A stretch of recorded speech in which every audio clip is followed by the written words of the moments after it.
Hello everyone, আসসালামু আলাইকুম। কি অবস্থা সবাই, আপনারা কেমন আছেন? তো যে যেখান থেকে আমার ভিডিওটি দেখছেন, আশা করছি আল্লাহর রহমতে সবাই ভালো আছেন।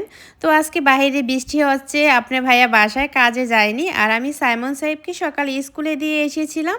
আর এখন আমরা দুজনে মিলে বাসা থেকে বেরিয়েছি সকালবেলা নাস্তা খাওয়ার জন্য। আর এই যে ভারে আমরা এখন কাফে বিরস খাচ্ছি, এই ভারের বিরসটা আমার কাছে অনেক বেশি ভালো লাগে, তা অনেক দিন যাবৎ আসা হয় না, এই কারণে আমি এই ভারে নাস্তা খেতে চলে আসলাম। তো খাওয়া দাওয়া শেষ করে এখন আমি বেরিয়ে যাচ্ছি বাসের ফেরমাতায়, বাসের জন্য ওয়েট করব। তো বাসের জন্য ওয়েট করতে মনে হয় 2 মিনিটের মতো আমি ওয়েট করেছিলাম, এর মধ্যে বাস চলে এসেছে। আর এখন বাসে করে আমি কোথায় যাচ্ছি সেটা আপনাদেরকে একটু পরে বলছি। আর এই যে আপনারা এখন বাইরের দৃশ্যগুলো দেখতে পেয়েছেন, এই দৃশ্যগুলো দেখতে কিন্তু অনেক বেশি ভালো লাগে আমার কাছে। আপনাদের কাছে কেমন লাগে সেটা জানি না।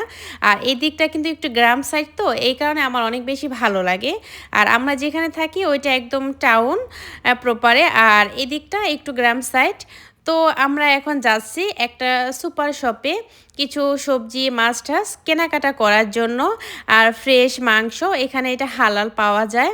তো আমরা বাসে থেকে নেমে না হাইটা চলে আসলাম এই মার্কেটে।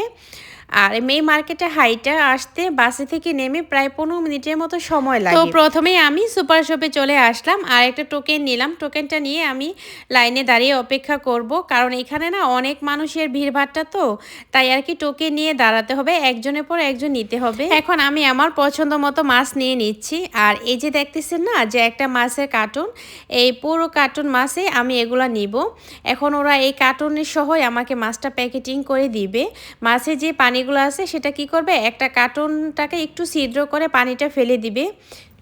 এরপর ওরা খুব সুন্দর করে প্যাকেটিং করে দিবে, কারণ যেন মাছে থেকে যে কোনো পানি কাজি বের না হয়। আর ব্যাগে করে আমি মাছগুলো আনবো, কোনো কিছু যেন নষ্ট না হয়ে যায়। এই যে দেখেন ওরা কত সুন্দরভাবে ভিতরে পেপার উপরে দিচ্ছে, তারপরে একটা প্লাস্টিকে মুড়িয়ে সুন্দরভাবে দিয়েছে। তো এখান থেকে এখন মাছ নেওয়া আমার শেষ। এখন চলে যাচ্ছি আমি মাংসের জিনিসপত্র নিতে। তো সাইমন সাহেব তো এই যে বুস্তেলটা অনেক বেশি পছন্দ করে, তাই ওদের জন্য পছন্দ মতো বুস্তেল নিয়ে নিব। চিকেনের আছে বা গরুর মাংসের আছে। আর আপনাদের একটু ছোট্ট করে একটা কথা বলি, এই যেখান থেকে আমি সুপার শপ থেকে এই যে মাংসের জিনিসপত্রগুলো নিচ্ছি না, এখানে কিন্তু অনেক কিছু হালাল থাকে না। তো আমি যেগুলো নিচ্ছি দেখেন উপরে কিন্তু লেখা আছে কার্নে হালাল, ইতালিয়ানে মাংসকে কার্নে বলে, হালাল লেখা আছে, এই কারণে আমি এইখান থেকে নিচ্ছি। আর না হলে দেখা যায় কি ইতালিয়ান সুপার শপে কোনো কিছুই মাংসের এগুলো হালাল থাকে না, তাই আমরা একটু বুঝে শুনেই নেই এখান থেকে যাই নেই না কেন। তো এখন কেনাকাটা শেষ করে বাজারগুলো ব্যাগের মধ্যে গুছিয়ে এখন আমরা বাসার দিকে রওনা দিব।